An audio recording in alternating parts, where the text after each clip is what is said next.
So my name's Pete Giblin. I'm a copywriter from Weapon 7. I'll just tell you a quick little bit about Real-Time Man. Real-Time Man is a project that we did for South by Southwest and some previous Internet Week stuff, where essentially it was like a dashboard for everything we did at the event. So there's loads of content on there. So check it out, realtimeman.com. So on Saturday, I did my first ever quiz mastering, and I'm just going to bring that a little bit of that here with me today. Does anybody know where in 1977 an 11.2 mile per hour land speed record was set?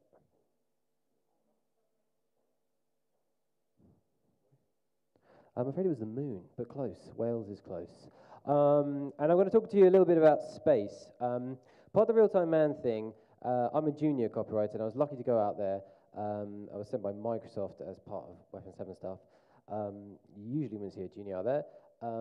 My job was to go to none of the keynotes and all the stuff that makes up the rest of it. Now, with Moon, you get space. From space, you get Star Wars.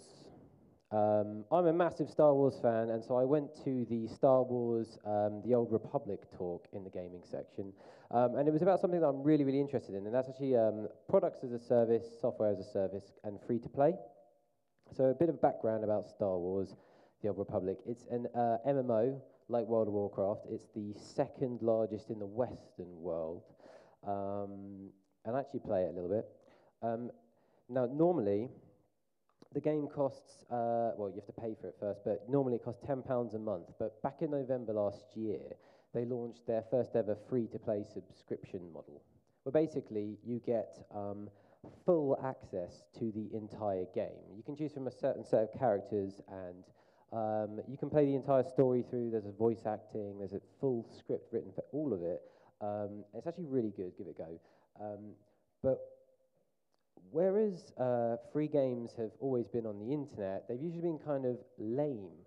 And this is one of the first games that I've played personally, at least, that has really embraced the free-to-play model, and they've actually found it very, very successful.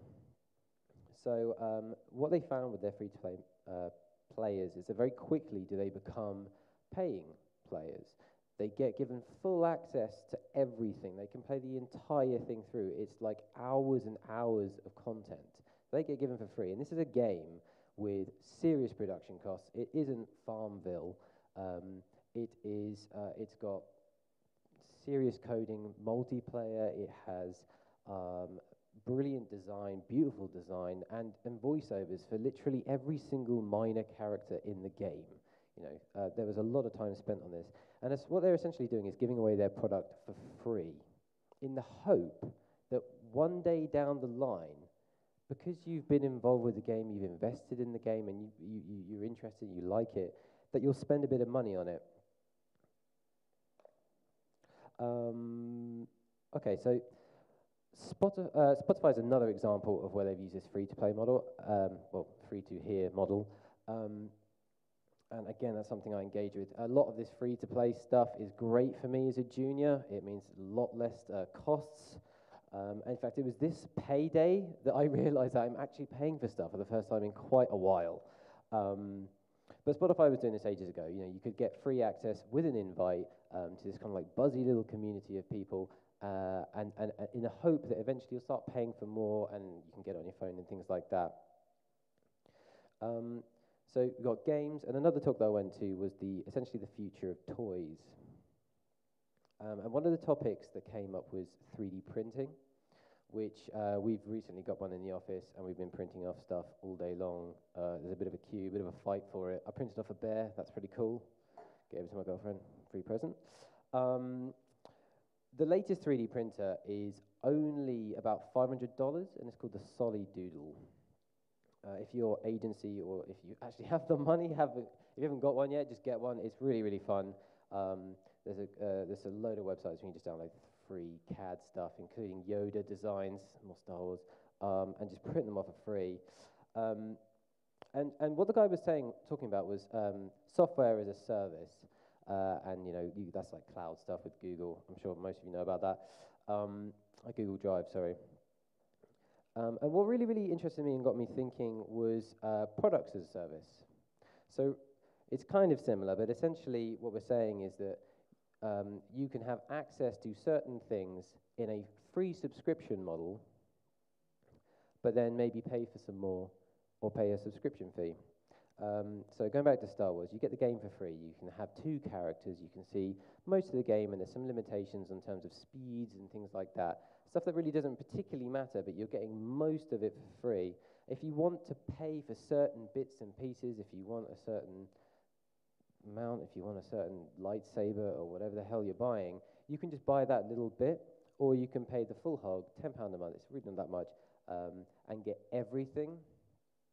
And so when we're talking about, when we're listening to talk about these toys, I was thinking, well, essentially, why can't we do this with real products? Take 3D printing, solid doodle, $500. It's not that much. And a company that's always talked about when it comes to 3D printing is Lego. And this is just an example.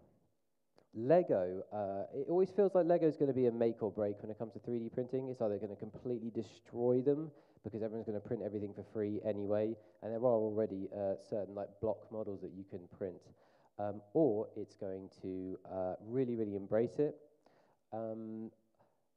When it comes to trends of South by Southwest, for me, I saw a couple of talks on this, and it really intrigued me, this free subscription model, especially when we're talking about physical products. And I don't think it's really that long before we're going to start seeing the first examples of it.